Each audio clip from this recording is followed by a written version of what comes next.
Assalamualaikum warahmatullahi wabarakatuh. Oke teman-teman, dalam video kali ini aku mau mencoba menjawab Q&A yang sempat kita bahas di Instagram maupun pertanyaan teman-teman yang masuk ke kolom komentar YouTube. Nah, sebelumnya aku mau disclaimer dulu teman-teman bahwa aku di sini kuliah profesi kebidanannya di Poltekkes Kemenkes Bandung. Apa yang aku jawab ini berdasarkan dari pengalaman pribadi aku yang tentunya akan berbeda mungkin dengan pengalaman yang dirasakan oleh adik-adik tingkat aku maupun apa yang menjadi pengalaman teman-teman yang berkuliah di universitas lain. Oke, untuk pertanyaan yang pertama, Kak, bagaimana sih cara masuk kuliah profesi kebidanan ini? Untuk kemarin aku masuknya itu jalur mandiri, yaitu dimana kita ikut jalur tes tulis, mengikuti serangkaian tes, kemudian sampai akhirnya kita dinyatakan lolos dan dapat berkuliah di Poltekkes Kemenkes Bandung. Mungkin untuk lebih jelasnya nanti aku akan bahas secara terpisah tahapan-tahapan tes masuk di profesi kebidanan Poltekkes Kemenkes Bandung. Oke, untuk pertanyaan yang kedua, berapa SKS dan berapa semester sih Kak lamanya kuliah kebidanan itu? Nah, jadi untuk SKS-nya kemarin total yang aku tempuh itu adalah 18 SKS. Lama kuliahnya ini hanya 1 tahun atau 2 semester. Oke, yang membedakannya adalah di matrikulasi. Ada universitas yang matrikulasinya sampai lama waktunya 3 bulan, dan untuk aku pribadi, matrikulasi kemarin adalah lamanya hanya 1 bulan. Jadi kurang lebih aku kuliah ini 2 semester, 1 tahun, kemudian juga matrikulasinya hanya 1 bulan. Nah, Kak, ada loh kuliah yang profesi kebidanan itu sampai 1,5 tahun. Apa sih bedanya yang 1 tahun dengan 1,5 tahun ini? Jadi sebetulnya sama saja. Yang membedakan tadi, yang pertama matrikulasinya. Matrikulasinya ada yang 3 bulan, ada yang 1 bulan. Otomatis itu menambah waktu tempuh studi teman-teman. Ada juga yang perpindahan dari satu stase ke stase berikutnya itu libur terlebih dahulu. Ada yang langsung. Kalau aku pribadi ini di Poltekkes Bandung ini langsung. Jadi habis dari stase 1 ke stase berikutnya itu tidak ada jeda libur dulu. Nah, kemudian untuk pertanyaan yang ketiga, sistem perkuliahannya itu gimana sih Kak? Sistem perkuliahannya untuk profesi kebidanan sendiri itu full praktik lapangan. Yang kita kuliah di kelas itu hanya matrikulasi saja. Untuk kuliahnya itu selama 2 semester ini kita full praktik lapangan. Kebayang teman-teman bosannya praktik. Tapi serunya kita dapat ketemu banyak orang, ketemu pasien secara terus-menerus. Yang pasti kan pasien itu unik, jadi nggak bikin bosan juga sih sebenarnya. Cuman mungkin capeknya itu ya yang berasa. Kita waktu D3 aja praktiknya itu kan biasanya kayak 3 minggu, 2 minggu itu berasa. Ini 1 tahun. Makanya bagi yang mau melanjutkan kuliah profesi kebidanan itu adalah kuatkan niat. Karena lama tempuh kuliahnya itu memang sebentar, tapi karena full praktik lapangan butuh stamina yang oke. Untuk tugas dan targetnya ada nggak sih? Tugasnya ada, targetnya juga ada. Jadi aku dikasih list target yang harus dicapai selama kuliah. Kemudian juga untuk tugasnya, jadi gini, aku jelasin dulu mungkin ya. Jadi selama kuliah profesi itu, mungkin kalau misalkan waktu kuliah D3 itu kayak 1 mata kuliah. 1 mata kuliah ini dibilangnya 1 stase ya. 1 stase ini, jadi kita mempunyai bobot tugas tersendiri. Tugasnya itu apa aja? Yang pertama ada tugas asuhan komprehensif kayak tugas kasus. Kemudian juga ada tugas EBCR, Evidence Based Case Report. Jadi nanti di sini kita memberikan asuhan berdasarkan evidence base-nya, berdasarkan kita sudah melakukan telaah jurnal, kemudian kita baru melakukan asuhan. Contoh dari si EBCR ini misalkan, keluhan dari ibu hamil ini adalah sakit punggung bagian belakang atau LBP, long back pain.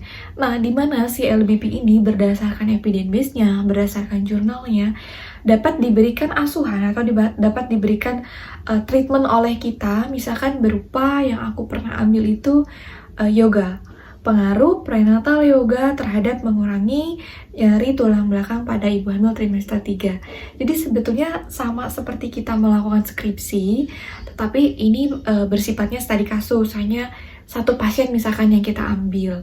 Kemudian untuk laporan kasus yang tadi itu adalah laporan kasus kayak biasa kita D3.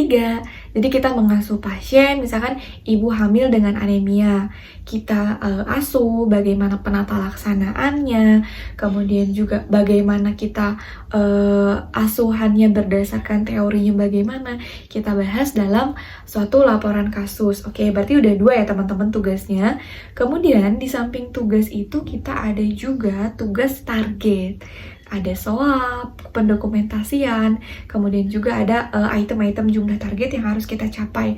Misalkan di stase pertama ini kita dapat stase remaja. Stase remaja ini kita harus mengasuh 2 remaja, kemudian ada beberapa target konseling, target imunisasi pada remaja yang harus kita penuhi. Jadi kurang lebih dalam satu stase itu, aku sih bilang mungkin ada 3 target.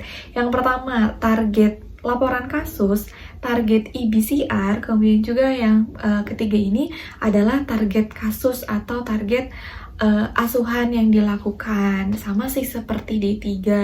Tapi di sini mungkin karena kita 1 tahun, jumlahnya tidak sebanyak D3, tetapi aku rasa item tugasnya ini lebih banyak dibandingkan waktu menempuh kuliah D3 kebidanan.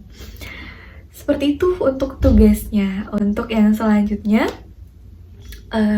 ujiannya bagaimana ya? Jadi ujiannya ini kita ada ujian praktik yang tadi, salah satunya mini CX, jadi kita langsung mengasuh pasien, kemudian diamati oleh CI kita, oleh pembimbing kita, dan diberikan feedback. Apa yang sudah bagus, apa yang harus diperbaikinya. Oke, kemudian untuk ujiannya ini kita ada ujian di laboratorium.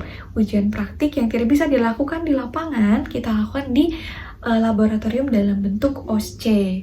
Nah, kemudian untuk ujiannya yang tadi laporan kasus, yang tadi IBCR, itu termasuk ke dalam item ujian, dimana si hasil dari pembuatan laporan kasus tadi sama IBCR tadi itu adalah kita presentasikan. Apa yang sudah kita lakukan, yang sudah kita asuh terhadap pasien, kita presentasikan di depan pembimbing kita, baik pembimbing lahan maupun pembimbing institusi. Untuk profesi kebidanan ada skripsi tidak ya? Jadi, untuk di profesi kebidanan ini, harus senang atau enggak sih sebenarnya? Itu tidak ada skripsi, tidak ada pembuatan skripsi atau tugas akhir. Nah, tugasnya itu sudah tergantikan dengan yang tadi. Kan tadi kita setiap stase itu banyak tugas nih. Tugas 1, 2, 3, tugas laporan juga, itu merupakan tugas capaian yang harus dicapai oleh kita selama melakukan pendidikan profesi kebidanan.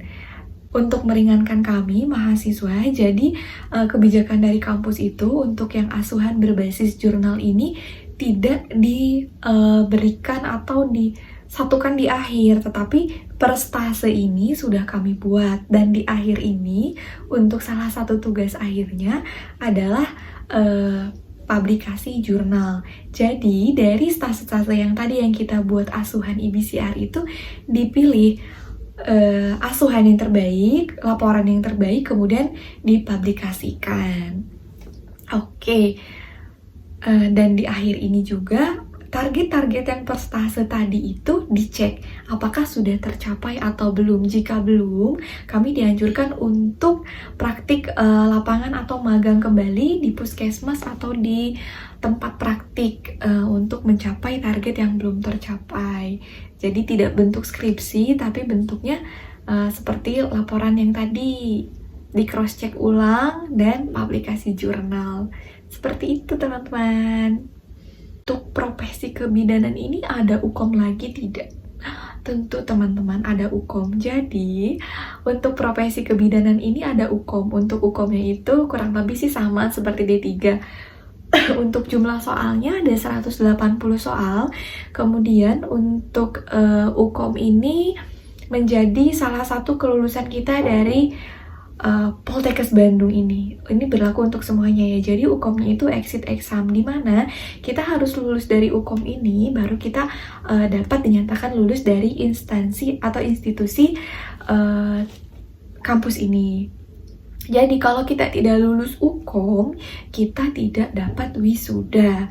UKOM-nya kurang lebih soalnya 180 soal, waktunya 180 menit. Kemudian soal-soal yang diujikannya lebih komprehensif dibandingkan dengan soal-soal UKOM yang waktu kita, mungkin waktu aku lakuin saat D3 kebidanan. Oke. Tentunya harus persiapan yang matang sih untuk bisa kita lulus UKOM ini. Jadi tetap ada UKOM, kita dapat Serkom, dan nanti kita akan dapat STR dari profesi ini, seperti itu. Prospek kerjanya bagaimana ya Kak? Untuk prospek kerjanya kita lihat dari profil lulusan dari profesi kebidanan ini. Salah satunya yaitu sebagai manajer.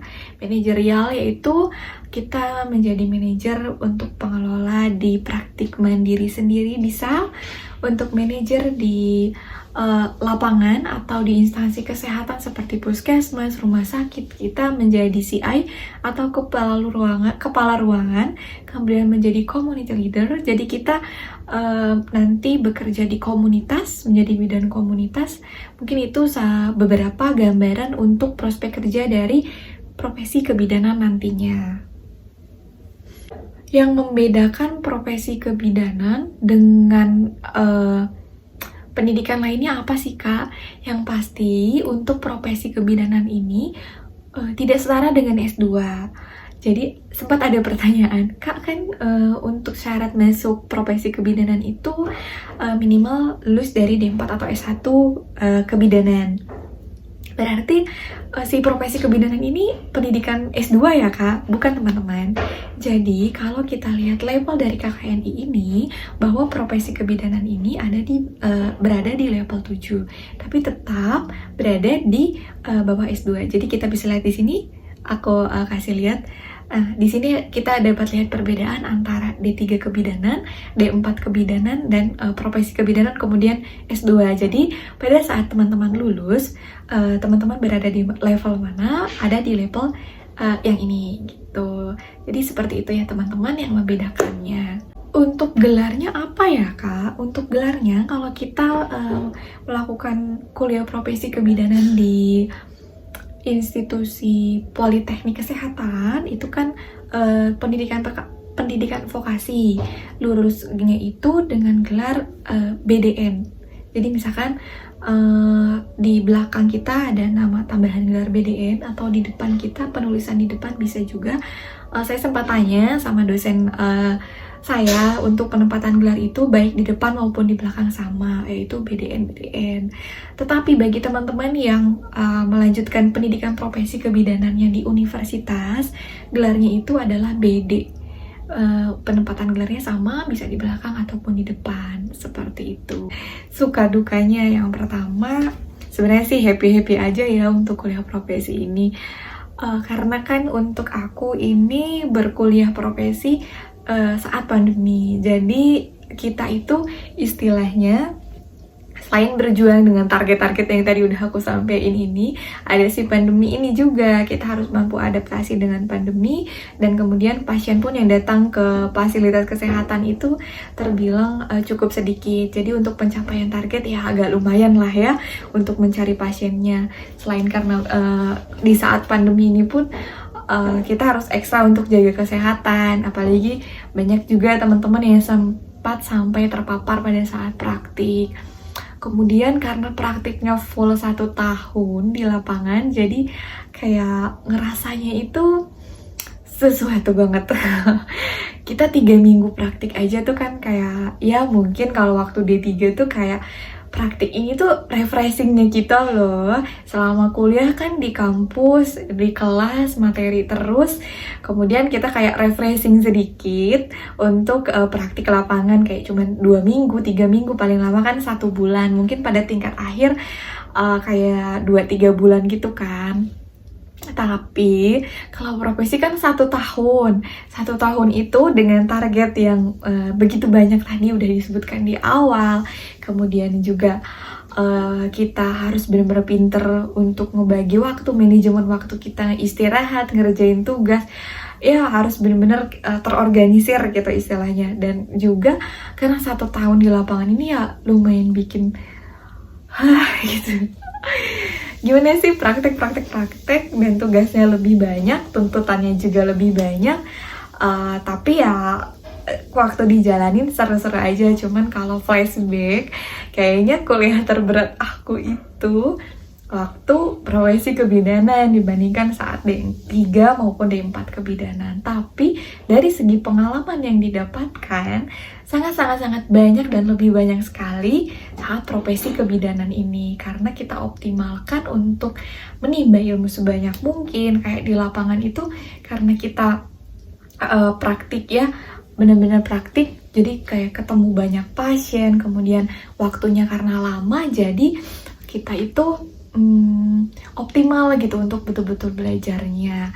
Terus pokoknya ini merupakan kuliah yang gak akan pernah terlupakan dari perjuangannya, yang betul-betul sampai gak tidur sama sekali. Kemudian yang kayak paginya praktik, malamnya ngerjain tugas, besoknya udah presentasi lagi. Tapi bukan nakut-nakutin, maksudnya ini real berdasarkan pengalaman pribadi seperti itu. Untuk pesannya mungkin dari aku, karena kita full praktik di lapangan, sebetulnya untuk biaya akan lebih up dibandingkan waktu D3.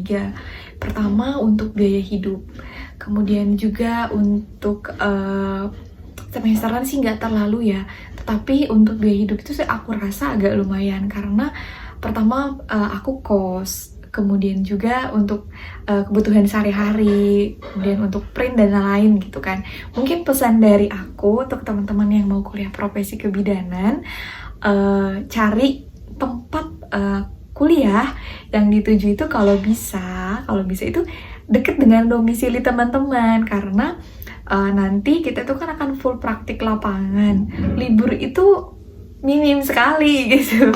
Jadi mungkin cari universitas atau kampus yang betul-betul dekat dengan nanti kita akan praktik, supaya nanti kita bisa tinggal di rumah seperti itu. Tapi ya it's okay kalau misalkan memang kita ambil di tempat yang jauh dari domisili kita, tetapi ya kita harus siapkan segala macamnya, siap-siap jadi anak kos, kemudian juga dari segi finansialnya, kemudian juga persiapan kita harus lebih ekstra ya, kalau aku rasain gitu, karena aku lihat dibandingkan aku yang kos dengan teman-teman itu kayak beban itu beda gitu.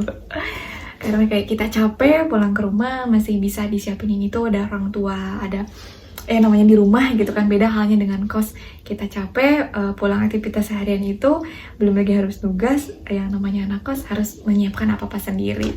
Kurang lebih sih seperti itu. Oke, sekian dari beberapa pertanyaan yang udah aku list itu, udah coba aku jawab. Semoga menambah referensi teman-teman, ada gambaran ke depannya seperti apa nanti untuk kuliah profesi kebidanan. Bagi yang masih bingung-bingung, semoga sudah dapat menentukan pilihan dan dipermudah jalannya untuk nanti bisa melakukan kuliah profesi kebidanan. Terima kasih. See you di next video. Assalamualaikum warahmatullahi wabarakatuh.